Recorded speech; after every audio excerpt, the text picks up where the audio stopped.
রাজধানীর মিরপুরের পল্লবীতে ৮ বছরের শিশু রামিসাকে ধর্ষণ ও গলা কেটে হত্যার ঘটনায় গ্রেপ্তার সোহেল রানা আদালতে দোষ স্বীকার করে জবানবন্দি দিয়েছেন।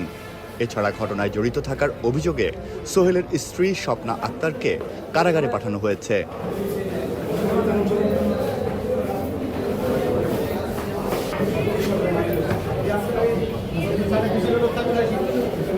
আসামি সোহেল স্বেচ্ছায় জবানবন্দি দিতে চাওয়ায় ২০ মে ঢাকার মেট্রোপলিটন ম্যাজিস্ট্রেট আমিনুল ইসলাম জুনায়েদের আদালতে আসামির জবানবন্দি রেকর্ড করা হয়।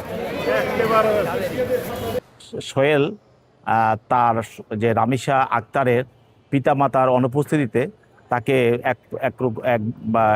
তাকে তার রুমে জোর করে নিয়ে এসে সেখানে তাকে ধর্ষণ করে তাকে বাথরুমে নেয়। বাথরুমে নিয়ে তার গলা কাটে এবং মাথা বিচ্ছিন্ন করে ফেলে এবং তার হাত পাও তার শরীর থেকে বিচ্ছিন্ন করে এবং তার মাথা এবং হাত পা এগুলো একটা বালতিতে রেখে তাদের খাটের নিচে লুকিয়ে রাখে।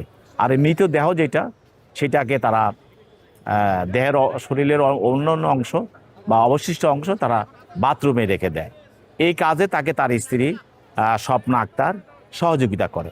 পরবর্তীতে এই ভিকটিম রামিসা আক্তারের মা বাবা তখন তাকে খুঁজছিল, না পাওয়াতে তাকে তার জুতা দেখে মানে ফ্ল্যাটের বাইরে তার জুতা দেখে তাকে শনাক্ত করে এবং তারা সেখানে ওই রুমে তারা প্রবেশ করে, দেখে যে তার এই মেয়েকে এই অবস্থায় মৃত অবস্থায় হত্যা অবস্থায় তাকে সেখানে তারা পায় এবং এই মামলা তাদের বিরুদ্ধে এই দুজনের বিরুদ্ধে পল্লবী থানায় নারী শিশু নির্যাতনের একটা মামলা দায়ের করা হয়। তো মোহাম্মদ সোহেলকে এবং স্বপ্না আক্তারকে পুলিশ গ্রেপ্তার করে আজকে বিজ্ঞ আদালতে উপস্থাপন করে এবং সেখানে আজকে মোহাম্মদ সোহেল বিজ্ঞ আদালতে স্বীকারোক্তিমূলক জবানবন্দি দেয় এবং সে ঘটনা স্বীকার করে এবং ম্যাজিস্ট্রেটের সামনে সে 164 করে, অর্থাৎ সে স্বীকারোক্তিমূলক জবানবন্দি প্রদান করে।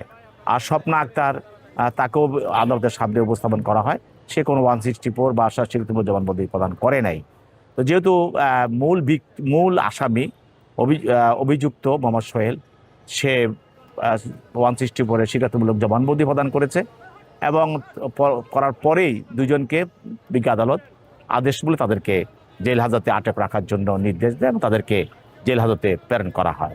পরবর্তীতে যদি প্রয়োজন হয় তাহলে তার স্ত্রী স্বপ্না আক্তারকেও তদন্তকারী কর্মকর্তা আদালতে আনতে পারেন, তার বক্তব্য নিতে পারবেন।